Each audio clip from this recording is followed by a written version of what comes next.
Hello, everyone, and welcome to another episode of the City Stage and Friends podcast. I'm Victor Johansson, along with Josiah Sjostrom and Francisco Corrales in the engineering room. Hello, Today, we are joined by Colin Gregory, who is a DP in Rockford. Colin, how are you, man? Good. How are you? Thanks for sitting down. We're good. Yeah. You're all over the place, dude. So I feel like I see you here and there. You're all over the place. You're all over the place in terms of that can mean a lot of different things.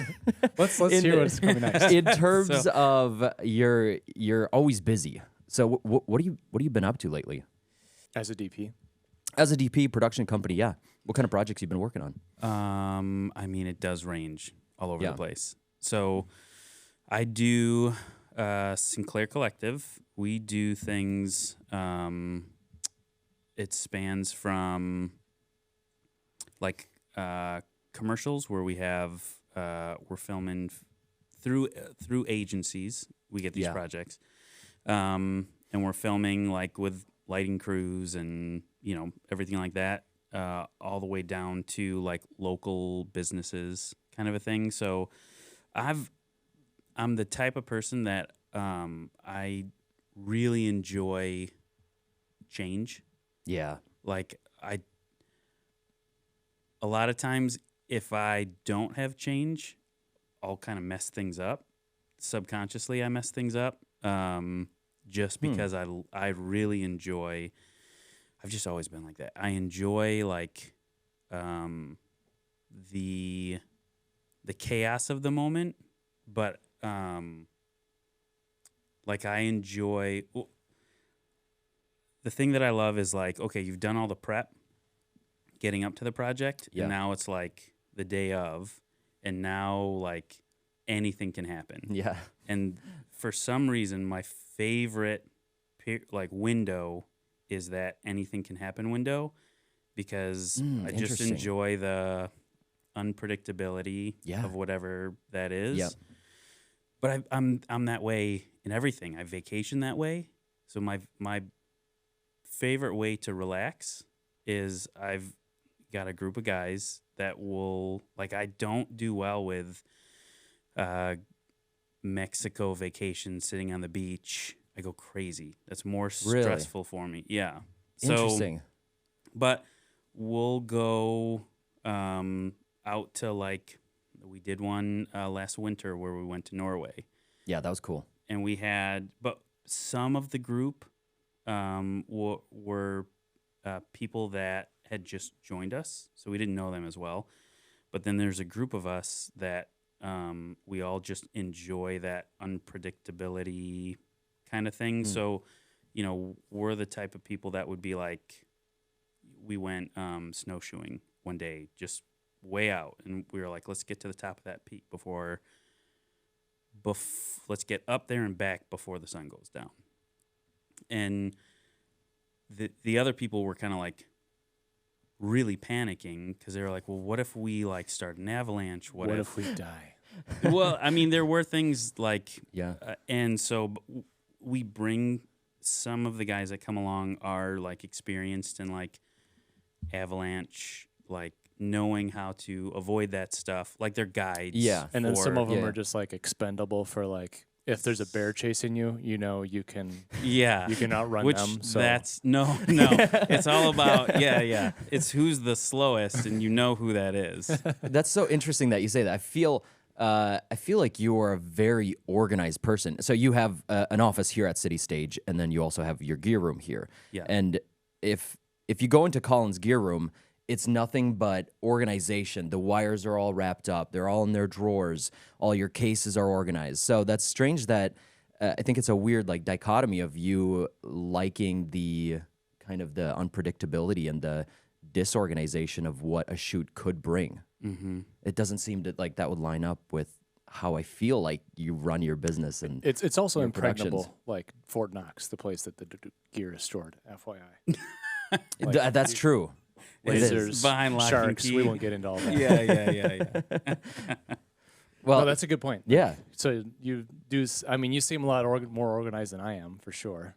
Like if you look at, the equipment layout in your room versus my truck typically, or my equipment room. So originally, before Sinclair, I had worked with another guy named Jeff Anderson to start a company called Gray Spot. Good dude. Photography. Yeah, great dude. He's one of the guys that he's the ultimate adventurer. All the time he's doing stuff like that. But he's impeccably organized. Like he's where I learned the value of organization. Yeah. Like his brain is just wired that way. And so I started seeing when him and I started working together, because of how organized he was and because of the way he would like pre-plan out how the day is going to unfold. Everything broken down to what cases are going to go on what carts. All of that stuff was thought through. The craft services cart I've seen photos of, which is Yeah. actually phenomenal. I did get to experience experienced that. that. It was amazing. One of the best I've seen. But he is like in the details phenomenally. But the value that I saw from that beforehand, I worked with other crews, and once I started working with Jeff, we were able to pull off the same amount with less people because of the organization.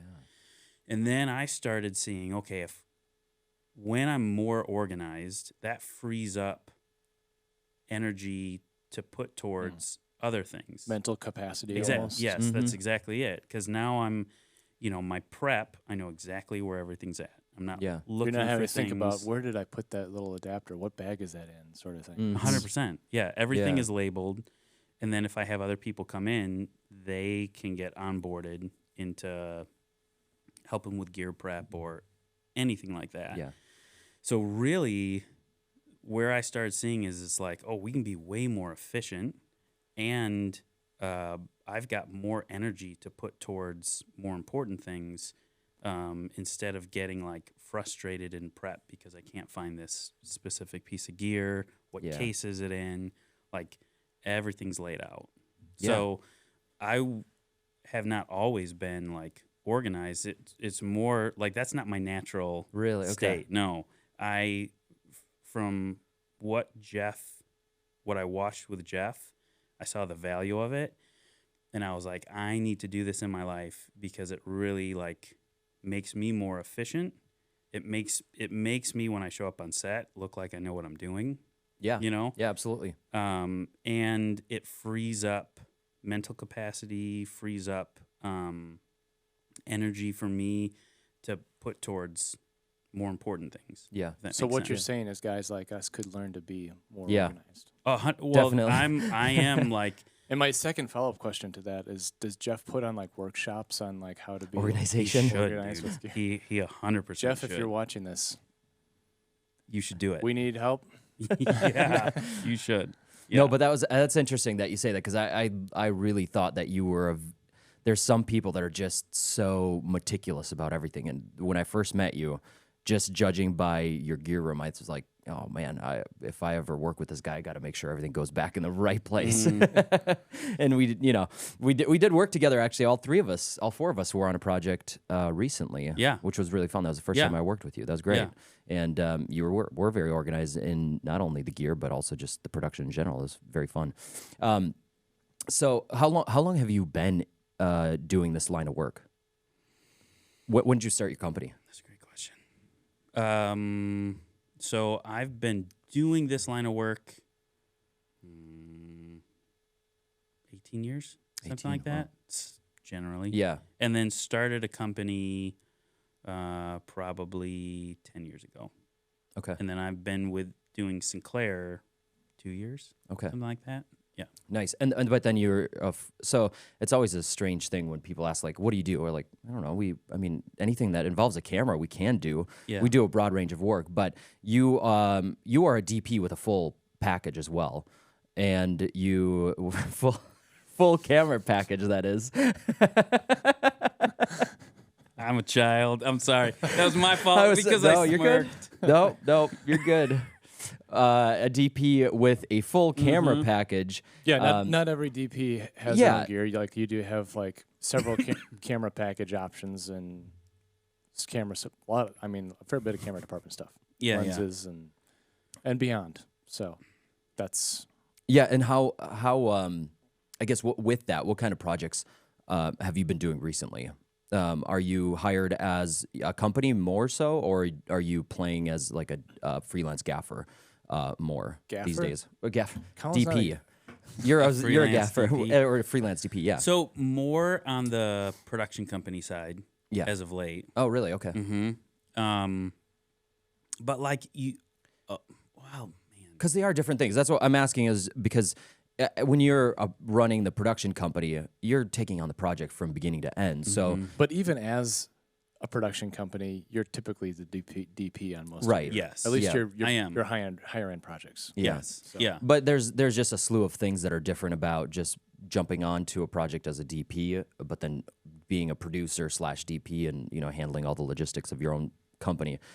So what do you enjoy more? Are they just good ratios of either one, or do you prefer like a more branded content working directly with businesses? That's a good question. I would say right now I'm in the middle of like flux. Yeah. With all of that. I think a lot of people are too. So I really enjoy working with people. And so, like, the things that I enjoy most are working with people, but then I really enjoy, like, when you're able to create an image that, like, does spark some sort of emotion, and has, like, a feeling to it. I love when you're able to create imagery that, like, invokes something. Yeah. So those two things I've always just enjoyed. The people side of things where it's like we can actually help bring a solution to a problem that they have. And when you hear the problem and then you can go, okay, here's a possible solution, and you take it from the process of idea to the final like solution, and then you see that like it's actually working for them. Like when you get to that point at the end when they're like, okay, this really worked. Yeah. This has been great. And like now you kind of have this relationship where you guys have gone through something together. Yeah. I love that process. And that involves so many different people. So like, you guys, the shoot that we were on out in the warehouse, that was all of us. It was enjoyable. It was hot. I was going to say, despite being like one of the hottest days of the year. Yeah. It was terrible conditions. It was like no electricity in this warehouse, middle of the summer. And we were running tungsten and right. generators. That's true, which was further a good time. Yeah, so there were a lot of like things to like figure out, a lot of problems that we had to bring solutions to, and not things that I knew the answer to all the time. Like most of the lighting things, I'm looking to you and going, okay, here's the problem. How do we bring a solution to it? Do you want to dig into that shoot a little bit since all four of us were on that project? Yeah, like we totally talk can. Yeah. So give us a background. So do you want to like... I mean, we're mainly targeting this for like creative folks who are kind of like in the industry. So like probably technical stuff. That's what people want to hear, right? Yeah. So the piece was they wanted to. This is a lawyer that like works with like people who have been injured on the job, and so Rockford has a history of like manufacturing, and it's got a like deep, long history of that. A history of people getting injured on the job. Yeah, it does. I thought that's where you were going. No, they're very wealthy firm. There's been a lot of manufacturing in Rockford, and so they wanted to like pay tribute to the history of the city of Rockford, but they wanted to feel like it. So the idea was if we the agency prints out all of these canvases of old like photos. The agency was going, well, can we find a place that feels old, like an old warehouse that we could, put these canvases in? And so did some location scouting, and we found a warehouse. But right away, I was like, okay, most of these places that aren't being used don't have electricity. They're not typically safe to be in. Like they're probably like in the process of being torn down, or who knows what else could be in there. Yeah. So we found one. They really liked it, and we tried to push it as far to the end of the summer as we could, so it wouldn't be unbearably hot. Yeah. And I enjoyed it. I didn't think it was too hot. It was hot. I enjoyed it, but it was a hot day. Yeah. So no electricity in the building. Nothing that can be trusted. Yeah. Like it all went back to a fuse box, and very difficult to trace wiring and stuff. None of it was grounded. It was all the 2-prong stuff. So it's kind of, there was some, like, we could plug in little things here and there, but who knows if it's the same circuit. And just based on the stuff we needed, it was just like we had to bring a generator as well. Yeah. And we even brought an AC condenser to cool like the room for talent to do makeup in. Yep. You can't have running makeup. So we had fans running. And we were on the second floor of this warehouse. Right. Yeah, so second floor. We also wanted to bring, with the layout of the area that we were in, we wanted it in the back of the room. There was a big window, and we wanted this shaft of light to come to kind of streak across the floor, because off to the back right, behind, almost kind of like behind this like stairwell, they wanted to put some of the canvases back there. And so we needed to push light back into that corner. So Josiah and I did like a tech scout kind of a thing, where we looked at how are we going to light the canvases. We had to go through the do we want to use LEDs? Do we want the lights to be seen by the camera? Do we want to try and hide the lights? Or do we just lean into just letting the lights be seen? If they are going to be seen, we need to think about, like, what are they going to look like? Yeah. How are we going to mount them? And Yeah. Yeah. So I don't think people realize how, a client will come up to you, hey, I want a video. And they'll give you a number, what their budget is, but I don't think they realize a lot of times a lot of the decisions that we have to make on our end. Location. I mean, just there's 100 the things you listed. ways to do it. Yeah, there are 100. But you seem to like really enjoy that part of it, which I didn't realize. Yeah, it's almost like a producer's brain, along with which at some point we all kind of play a producer within our own company. But 100%. That's my favorite. I love to figure out like how do we make this happen. I like the production as well, but is it like a 50-50 with you, or where you like to do the pre-pro work just as much as you like the actual production? I mean, once we get my favorite parts, production day. Once you've done all the work and then you're there, that's my favorite part, because it's like I have to trust everyone who's in the room. So all the people who are like in the room, they're there because either I've worked with them, I know that I can trust them, or someone that I've trusted that's in the room has brought this other person. But I know that there's no way that I can pull all of this off on my own, and so I have to rely on the people who are in that space to do what they're good at. And once we get to the end of the day and we've shot everything and it's all great, the best feeling is knowing that, like, we did this. I didn't do this.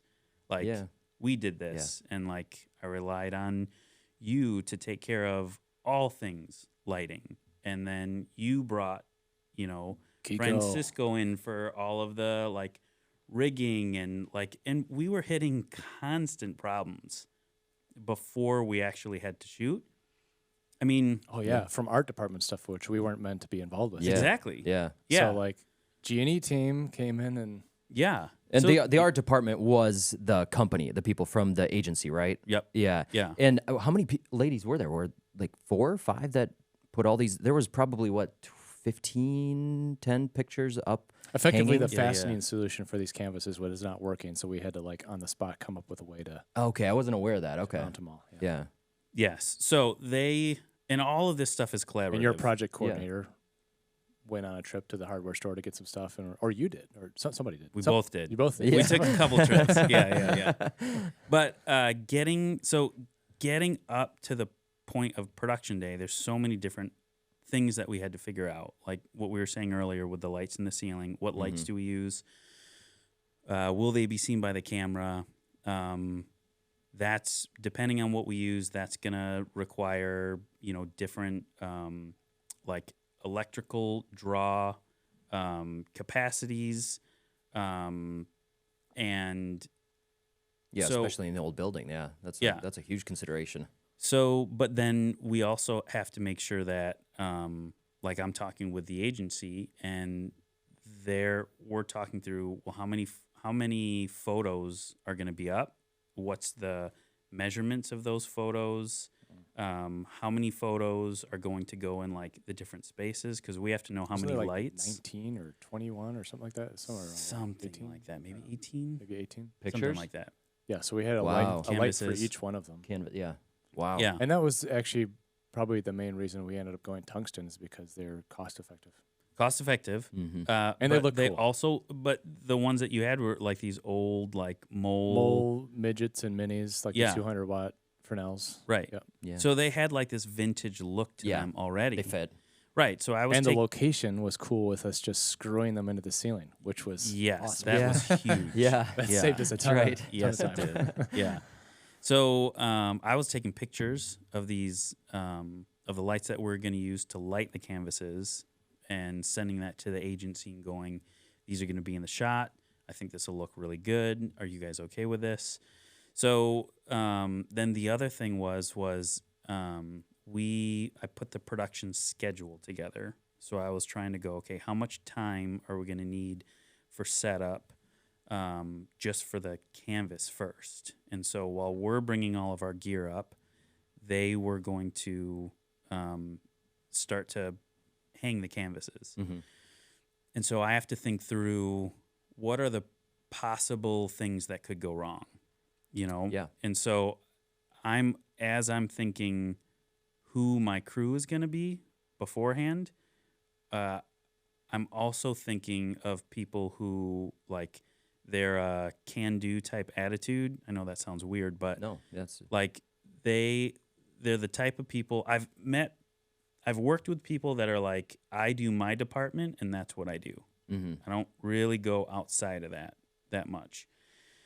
I tend to enjoy working together with people that see a project from like, we're doing this together.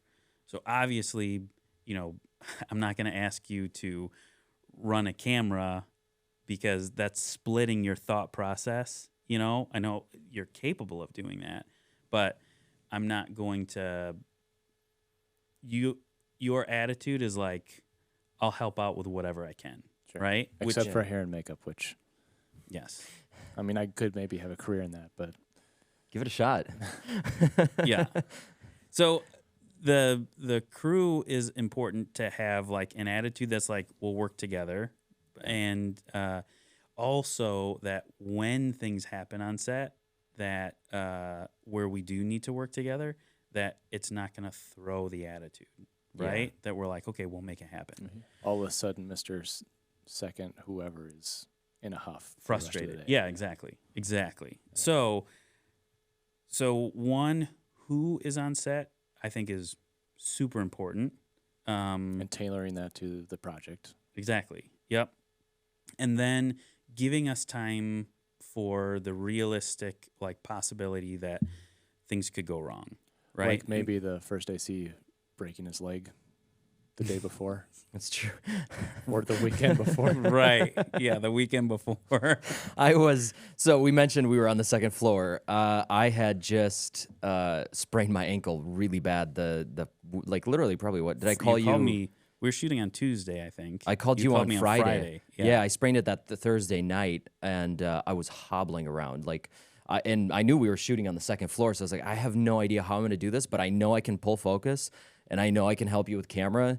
But as long as there's a wheelchair. Yeah. The Kiko and Josiah actually carried me up the stairs, up and down. It was my pleasure. No, yeah, but that's the thing. Like you never know what kind of things you're going to run into a production, and I that's where I love the chaos of. So not all productions are chaos. Some just go pretty smoothly if it's pretty basic. But things like this could have been different, and there were challenges. But honestly, we stayed pretty well ahead of schedule, though. I think we did. We did. Yeah. We were. I think we were waiting on art department mainly.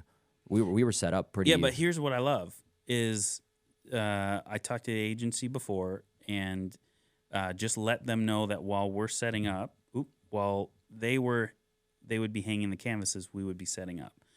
So I just let them know the crew that's there were the type of people that will jump in and will like help with whatever, but just know that we have a list of things that need to be ready to go by our start time. So anything that we have to like divert from that is just going to affect the overall schedule of the day. So as long as we're all on the same page, we're down to make the end of the day happen. Yeah. So they came in and immediately the way that they were hanging the canvases wasn't working. And so they were going, oh no, how are we going to do this? And we're bringing all of our gear up, and I'm kind of watching, going, okay, we might need to jump in. Yeah.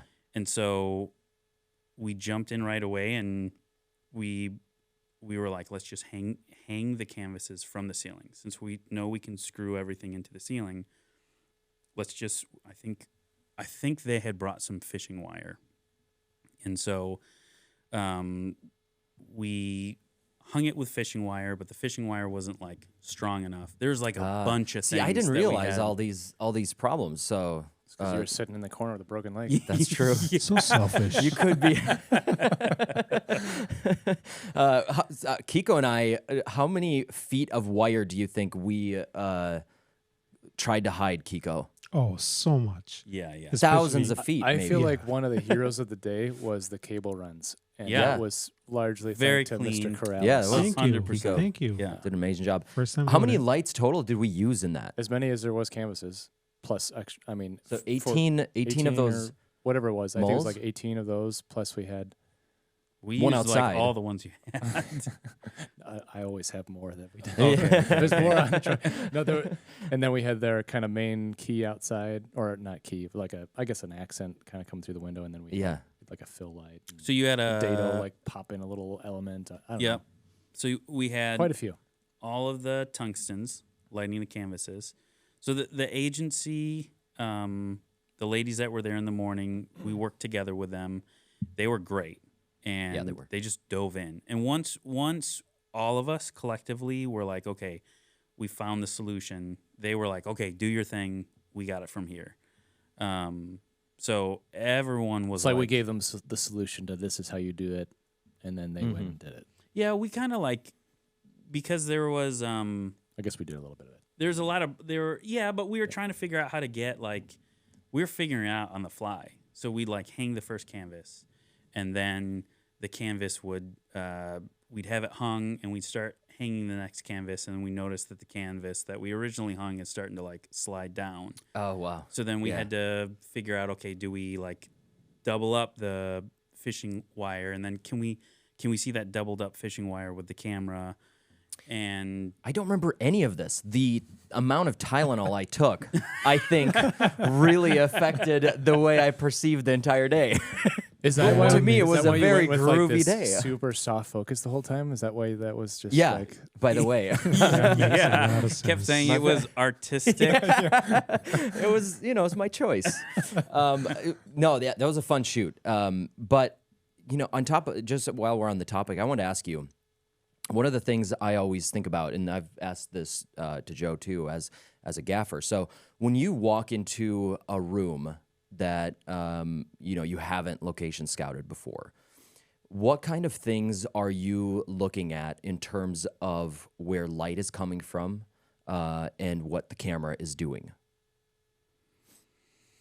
And I know that's a broad question, but I'm just, that's kind of, when Joe and I are on set together, I always, ask him the question, like, where would you put the light from? Where'd be the light coming from? Where would you put a backlight or a rim light, whatever? So just give just a general idea of like, what are your first thoughts when you walk into a room that you haven't necessarily location scouted? I mean, you start off with what's in the room already. So like what's naturally already happening in the room. So in this project, there on the sides, it was just brick wall, and then on the far end and the near end, there are these two big windows. But the near end window had a bunch of paint, like green paint on it, completely painted over, basically. Mm-hmm. Yeah.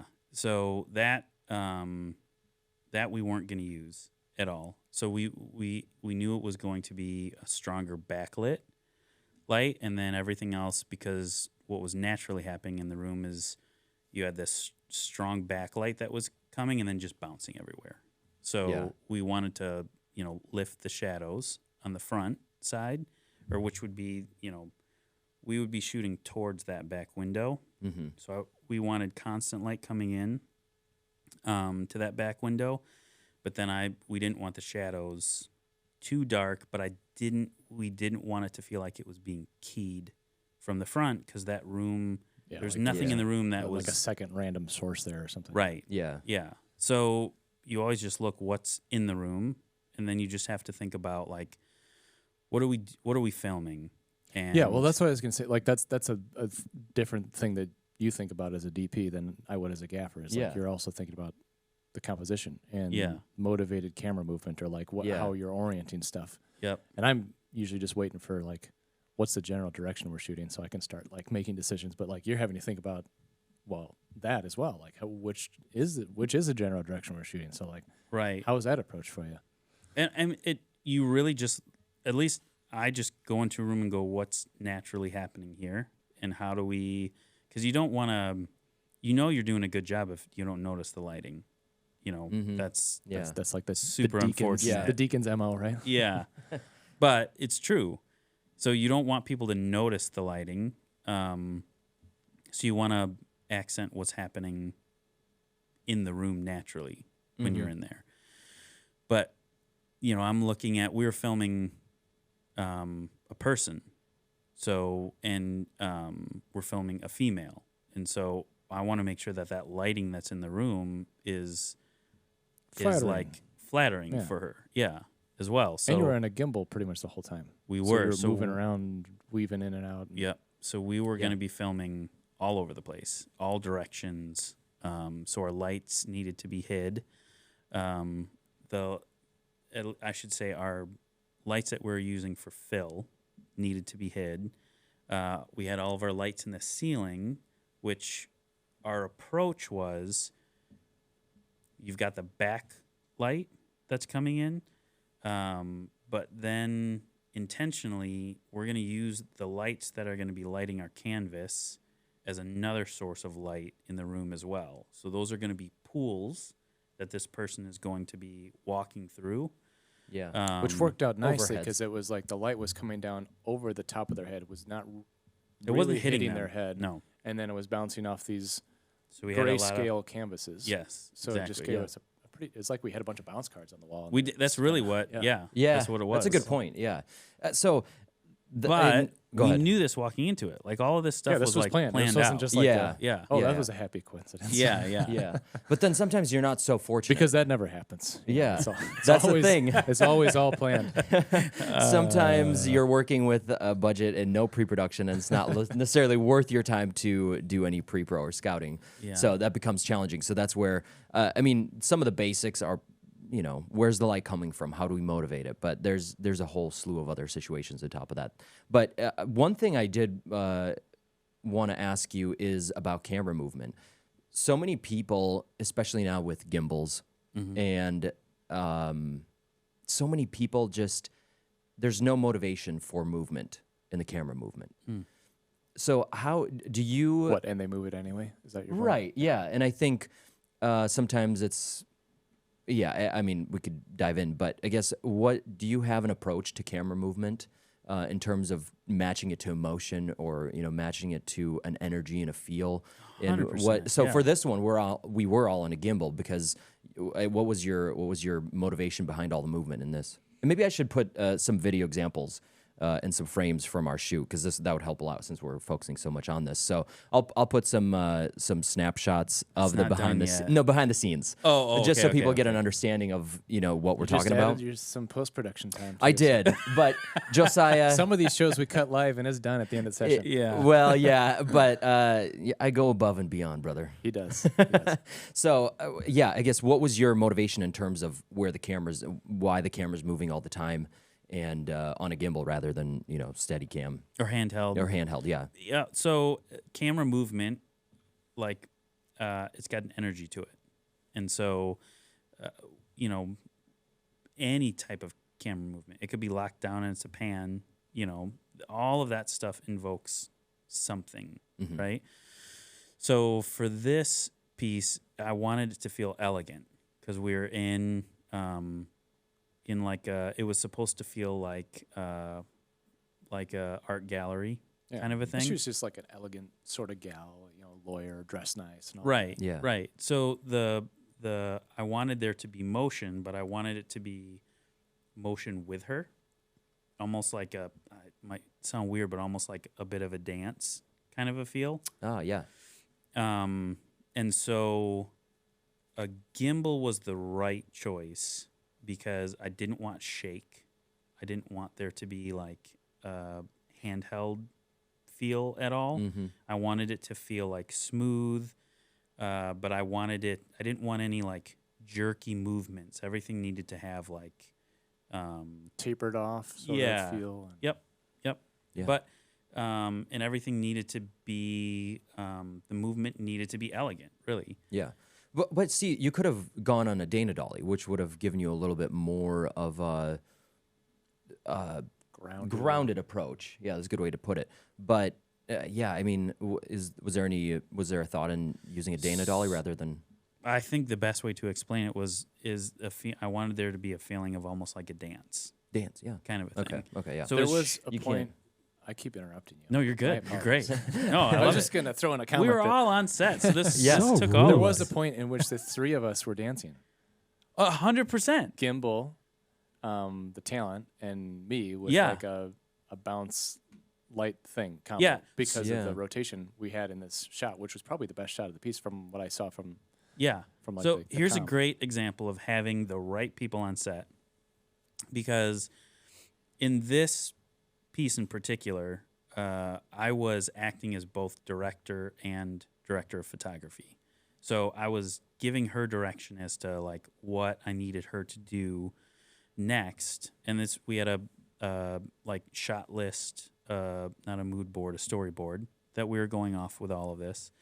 But I was directing the talent, and also like looking at my composition, making sure, because you were pulling focus. So there's a lot of things that are going on in my head. Yeah. Did we get focus? I'm looking at composition and trying to pay attention to what's happening with her face. Yeah. And you were on a pretty long lens at the time too, so it was like. Yeah, and I believe at that shot, the camera, I was controlling the camera movement too. You were just operating, and I had tried that first. Yeah, it didn't work. Yeah. And then I was like, I'll control the camera movement, because I couldn't hit focus. Because it was either I'm pulling focus from the rig that I had on the gimbal, or because I think I was on like an 85. Yeah, we were tight. And we were moving around her. And so, but right before that shot, you're watching the monitor, and you just grab a tube, and you were like, it'd be nice for her to have some sort of like an accent light. My head is not there. My head is thinking, watching what's happening with her face. My head is thinking about the composition, and also trying to pay attention to like, did we hit our focus with that? Do we need to do that again? Like, so my head's in all of these different things. Performance coming across too, right. But then I'm also thinking, I'm also in the back of my head, I've got all the clients that are around the there was a lot of people that were Yeah. there. Video Village. Right. And so I'm also trying a little bit to be host Yeah. as well. So there's just a lot of things that are like going on in my head. And so you walk up and you just bring the light. I didn't have to ask you to do anything with the accent. And as soon as I hope I it, asked if you wanted it and I didn't just throw it in there. No. You did. You were like, hey, do you mind if I try this? And right away, where I did was that like, light come from? What's happening? but that's you, like, you were, like, you added to the scene. And I didn't, you didn't need to be asked to do that. You looked at, like, oh, I can make this better. And you did it. And that's the type of thing where it's like, well, that wouldn't have happened if it was just up to me. And it wouldn't have looked as good as it looked, you know, if it was just up to me. And those are the types of things at the end of the day where I'm like, I love it. Yeah. This thing could not have been pulled off that's with one something person. to be said for, just having different people who are good at the different things they do and bringing the right people together. And trusting each other, right? That it's like, okay, I trust what you're bringing to the table. And so when that all comes together, I just got an email from the client today. And they were like, this is probably, you know, our most favorite commercial that we've shot. Oh, that's awesome. Point. And you're like, I know, we expected that. No, but I love that. Yeah. And like one of my favorite parts of the day, I don't know if you guys knew this, but it was after lunch. We were all downstairs eating. I said, I'm going to go up and talk with the client and start getting camera ready for what we had to shoot after lunch. So you guys went and filled up the generator, and we're upstairs, all the lights, everything just goes down. Yeah. And everyone was like, oh my gosh. And they said, we just flipped a breaker. And I said, no, there's no breakers in this building. I said, they're just refilling, they're like topping off the gas in the generator. And they went, this is all being run off a generator? And it was like they walked into the room, and we had that all run before they got there. Everything was just like running, and they didn't have to worry about any of it. The fans, like the AC in the back room, all of that stuff was, again, like when I was saying earlier, I am thinking a little bit with projects like this about host, you know. And so, but I also I brought another person that's a part of Sinclair, happens to be my wife, but she's great with hospitality stuff. Very good, yeah. So those are all, but again, that speaks to the fact that, like, there's no way one person can pull all this stuff off. And so when you have people who are good at what they do and you trust, it tends to help elevate, like, the experience. Yeah. And I'm just going to throw this in here too. Like, I feel like giving that client experience, like half of like the appreciation from a client is like the final product. Yeah. Hopefully, maybe more than half. Hopefully more than half. It's just like what they're seeing, what they got in the end. But I think a big percentage of like experience, how they feel about how it went overall is like the experience of like the production process too. And I mean, that's everything from like communication leading up to it to the day, but like the production day itself, that's like that's something that really sticks in people's minds. So give them a good experience, and I think that's like a big part of the secret sauce. It's like, it's, you know, the end product has to be good, but the process has to be fun. Yeah. Was it a terrible process the whole time? They hated being there, and you were a jerk to them, or whatever. It's like, good luck. You know, even if you did create something amazing at the end. Yeah. And that's why it's so important to have the right people on set who are going to have a positive attitude, because so many things can go wrong. So many things can throw the day so quickly. And so when you have people there who are positive people, who are willing to jump in and don't get thrown when things don't go the way that you had them planned, and everyone's for each other on that day, it's a great, like, experience. And it's almost like the whole, you know, band of brothers, like, we went through this together. Yeah. It's a shoot. It's not. Like, we're not going through war, but you have you made a shared Band of Brothers experience. reference on the last podcast. Did I? You did. I did. Yeah, that's right. With Jesse and Jen, Band of Brothers had it just in terms of getting a feeling from the things you're capturing. That's the big reason why I wanted to do filmmaking, and that's why I wanted to do DP work, start my own production company, because I feel emotion in so many images that I see, and it's an unexplainable feeling. You know, it's really hard to put into words, but when you see it, you feel it, and it gives you just the sense. I was talking about a specific scene, specific shot in this Band of Brothers reference, but that to me is just capturing an emotion within a visual without saying anything, but making someone feel something from that. And people, I think, underestimate, or some people can underestimate what that can do for a business. And in this shoot that we did with you, it's not necessarily we were, without even seeing the script and the script playing over the shots we were shooting, but you could feel a certain emotion, a certain energy in that. And I think that's underestimated in some marketing, That's why big brands spend so much just to get that feeling across to people. I would love to talk with you more. I think there's a lot more questions I have, but we have an event coming up here shortly, so we should wrap happy up. Birthday, Colin. Yes, it is your birthday today. That's right. I forgot about that. Happy birthday, man. Thanks so much for jumping on with us. I want to have you back. There's a lot more that I want to talk about, some questions, and just I would love to break down another shoot as well. And even this was fun. This was fun. This was great. This was fun. Thank you guys so much for listening to this podcast. Go follow us on City Stage and Friends Podcast on Instagram to follow along with some of the short clips. In the meantime, stay tuned YouTube. for Full the next shows are on guest. YouTube. Yes, full shows are on YouTube. Thank you so much, guys. We'll catch you on the next one.